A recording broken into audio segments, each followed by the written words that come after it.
Hey, don't ever let somebody tell you you can't do something. Not even me. All right? Alright. You got a dream, you got to protect it. People can't do something themselves. They want to tell you you can't do it.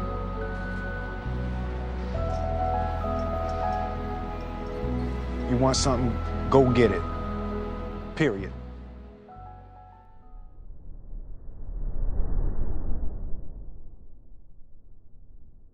With just me exploring who I am and what I am, I'm going to share more about you know the things I've learned from my athletes. I think the beauty about being a coach is the fact that you learn or you spend more time with certain young people, and sometimes you could even say their parents. And depends on who you're talking to, that could be the blessing or it could be a curse. But either way, I enjoy it. I enjoy spending time in helping young people achieve their goals. Period. That's just who I am. And I will continue to do that. I will continue to stay down this path and help young people achieve their goals, period.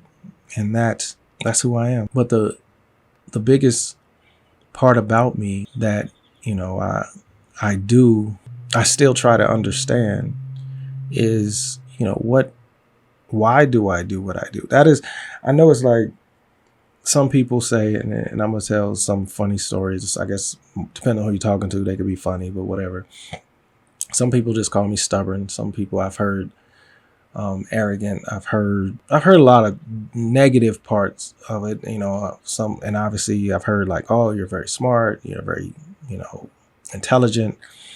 Uh, he thinks he's the stuff, all that stuff, and I embrace all that. Like that, none of that stuff bothers me. I hear and I listen. I'm like, why would he say that, or why would she say that? And I analyze like why, because truth, being a father, being a husband, and being married this long, and for some people they've been married longer, but for me it'll be soon. Next month it'll be 19 years. I'm just proud of that journey. I'm proud of the fact that I set out to be a good husband, and I consume videos after video on YouTube. Miles Monroe, if anybody knows Miles Monroe, I love his lectures on leadership and different things, and that's what I would explore. And I've probably watched his one on leadership, his series on leadership. I can't even tell you how many times, just so I could understand some things, just to how to be a leader, how to be a husband, how to be a man.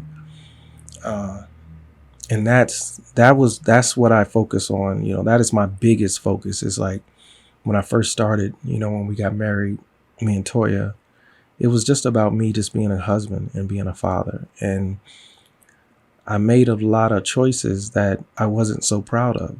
And I don't mean in the sense of anything that affected our marriage. I just thought I was doing the right thing. When I say, like, I would think that Toya understands me. That's what I just thought. I thought it was, if we talk about it, she understands how I am. She gets me.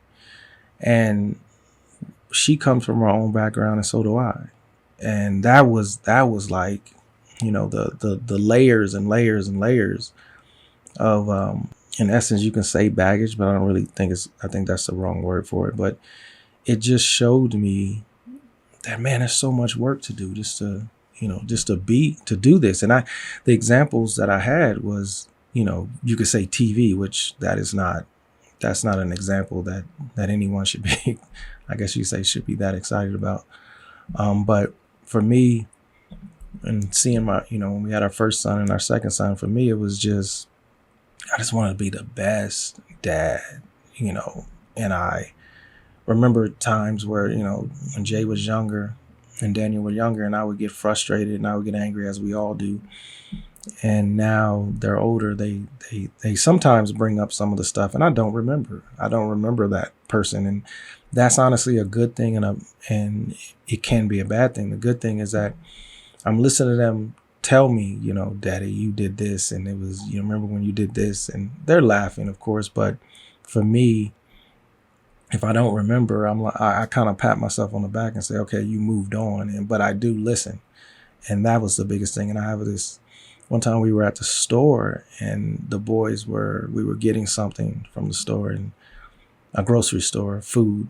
And I got like pissed off, or like I said to him, y'all got too many choices. You got too many choices. Pick something. And I have this thing with my boys.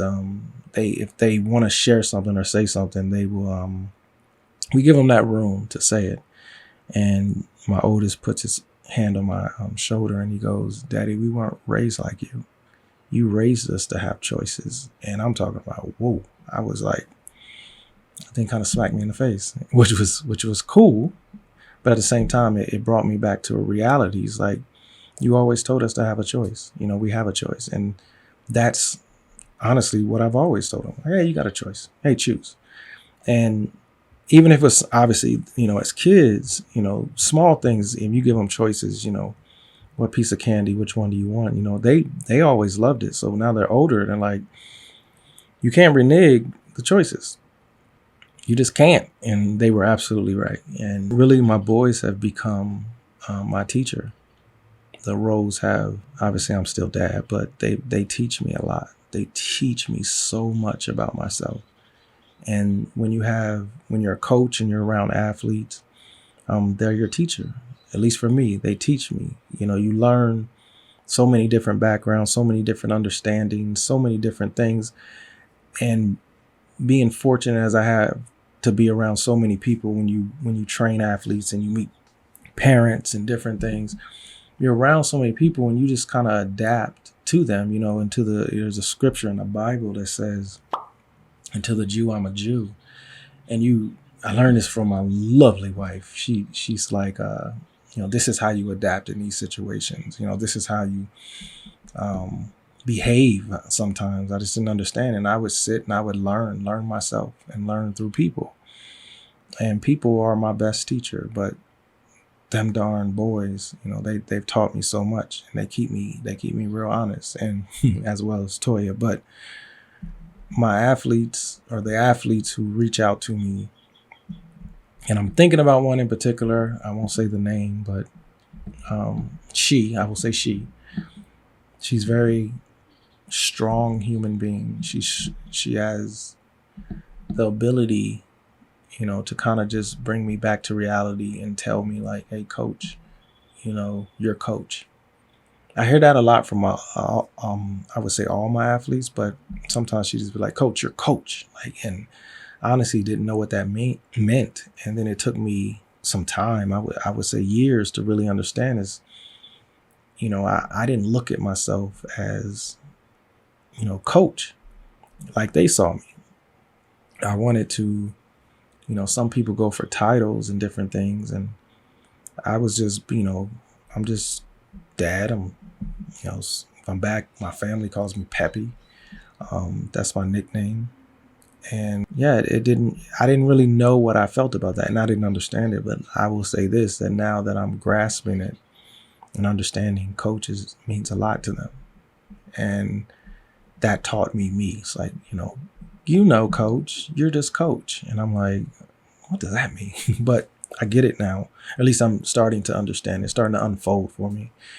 And my perception continues to grow on just who I am. Again, I just want to do this to have these conversations and show pictures. And I was, the true story is this part of the video, if this makes it in or whatever. And if it is, you obviously hear, but I was writing up this whole thing. I was doing this. And as I started to talk, I just realized, like, man, I just want to talk. I just want to have a topic. I'll have freedom or whatever the case may be, and I'll just talk. Because I tried to have this structure, this thing, because I wanted to like make it work. But what drives me more is just the conversation. So if anything, it'll be my dialogue conversation. And my Toya's walked me through all the steps. I have all this stuff. There's lights. There's, stuff to make it, I guess, look nice. But I'm not good at technology. I have people around me, especially Jaden and Daniel. They help me a lot, and Toya, of course. But I'm not good at it. I'm good at just talking or sharing, and that's what I'm gonna do now. I have a ton of other stuff that I want to. I have a list in my phone that I wanted to talk about, and I was gonna write something on it, and I'm still gonna write. What's something I've always done. But truthfully, I feel better right now just talking. And that's what I'm going to do. I'm going to have things and I'll just talk. I know my my boys are, some of the athletes that are close to me, are here in Sierra Vista. They'll come up with different things for me to just talk about. And I think that's what I'll start until somebody changes that, until Toya tells me do it a different way or whatever. And that's what I'll do. But the beauty of, life, and I've been saying this, I think it's an Alan Watts quote. I'm not sure. I'll put it up. Once I do research, is the meaning of life is to give life meaning. And I love that. And I've always loved that. And I can remember I heard it probably 13, 14 years ago, or saw or watched one of, I believe, Alan Watts' lectures. But the greatest thing about life, or the thing about life, is to give life meaning. And that's what I set out to do. I want to find out who I am, what I am, why I'm here, and show other people, a light, shine a light to show why you're here. And we're all here for a reason. I'm already thinking of what's going through my brain is like different things that I could just start to talk about right now. But I'm going to write them down. I'm going to consult with my lovely wife, and we'll see where we go from here. But for me, this is a new chapter to my life. And instead of me coming out of the end of this shouting and jumping up and down, I'm going to share. I'm going to share a lot of it.